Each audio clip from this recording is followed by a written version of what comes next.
Hello বন্ধুরা, welcome back to my new blog. সবাইকে জানাই গুড মর্নিং। আশা করি তোমরা সবাই ভালো আছো, আমরা সবাই ভালো আছি। তো সকাল সকাল সমস্ত কাজ টাজ করে চান টান করে আমি এদিকে রান্না বসিয়ে দিয়েছি।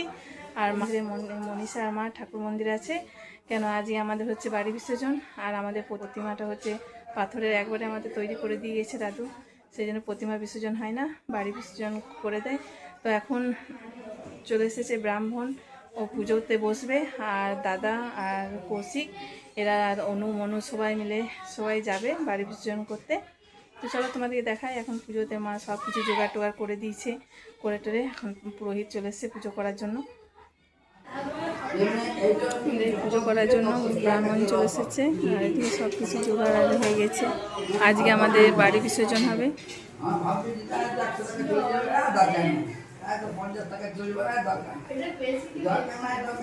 কত ক্ষতি হচ্ছে আমার সেটা বুঝতে পারছি।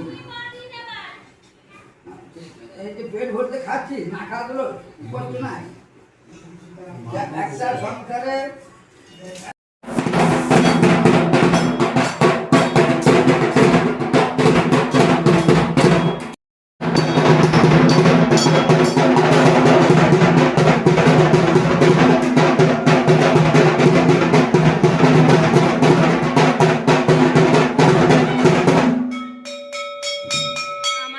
বাড়ি বিসর্জন হচ্ছে, বাড়ি নিয়ে যাচ্ছে বিসর্জন করার জন্য। এই তনুয়ারে কে যাবি না? যাবি না? ও কাজ শোনা যাবে।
বন্ধুরা, আজকে আমার দাদা নতুন গাড়ি নিয়ে এলো।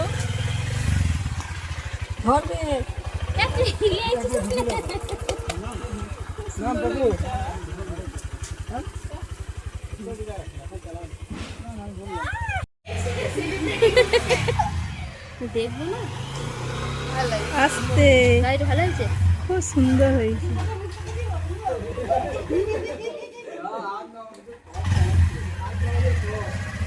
আস্তে আস্তে হয়ে যাবে। এবার তো ডেলি প্রত্যেকদিন চালাবে। বাহ, খুব সুন্দর হয়েছে।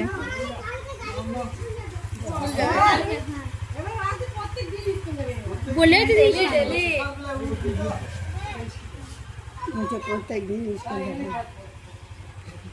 দাদাকে ভালোও লাগছে গাড়িটা দেখে।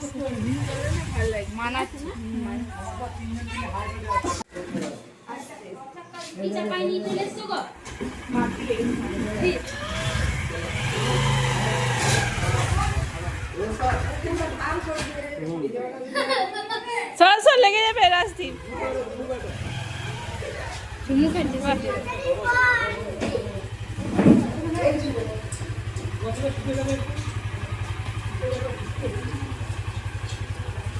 খুব সুন্দর হয়েছে গাড়িটা।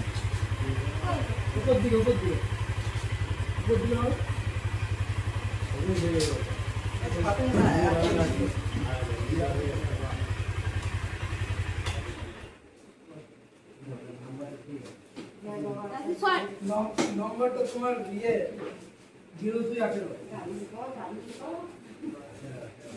আর এদিকে আসছে খুব সুন্দর হয়েছে গাড়িটা, কালারটাও তো সুন্দর। বন্ধুরা আমরা চলে এসেছি বিকেলবেলায় নদীতে চান করতে। তো যেদিন আমরা বাড়ি আনতে এসেছিলাম নদীতে তখন অনেকটা জল বেড়েছিল, তো এখন অনেকটা জলটা কমে গেছে, তাও জল বাড়ছে, বিকেল দিকে মনে হয় জলটা বাড়ে। আর এখন আমি, বৌদি, ছোটো বৌদি, বড় বৌদি, আমরা সবাই মিলে এলাম বিকেলে চান করার জন্য।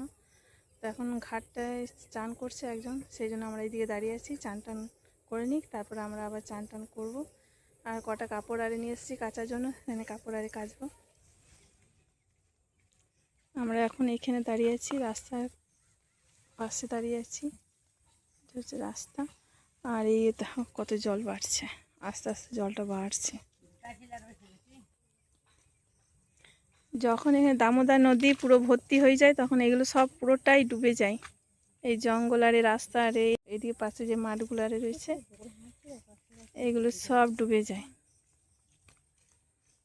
এর উপরে দেখো এখান থেকে কতটা উঁচু আছে, তাও এগুলো সব ডুবে যায়, জল উপরে চলে আসে, গাছগুলো অর্ধেক অর্ধেক জল হয়ে যায়।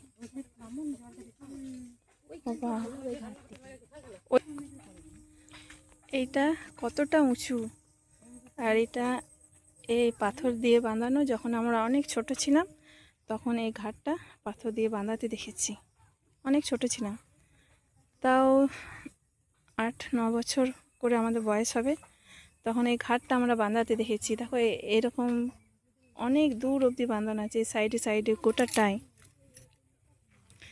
তাও এ বাঁধিছে, তাও যখন দামোদর নদী পুরো বান চলে আসে তখন পুরো এর ওপরে এর ওপরটাই ওভার হয়ে জল এইদিকে সব ঢুকে, এদিকে গোটায় একদম সব থই থই করে জলে গোটায় ভর্তি হয়ে যায়। আমাদের ওই বল খেলা গ্রাউন্ডটা আছে যেদিক দিয়ে আমরা এলাম, সেই দিকটা গোটায় ভর্তি হয়ে যায়, আমাদের দুয়ার অবধি জল চলে যায়, এত জল। দামোদর নদীর জল বাড়ে যখন বন্যা হয়, আর প্রচুর একদম থই থই থই থই করে জলে।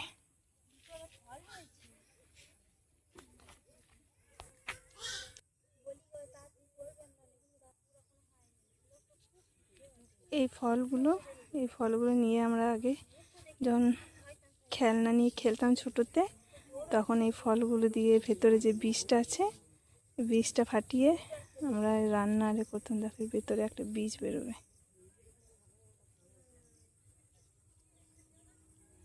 ছোটো ছোটো বীজগুলো আছে, বীজগুলো দিয়ে আমরা আগে রান্না করতাম।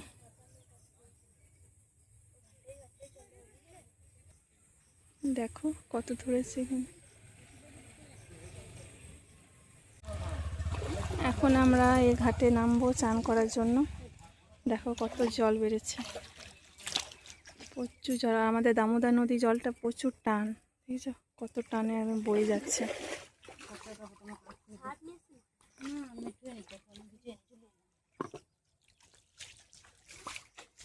নিবে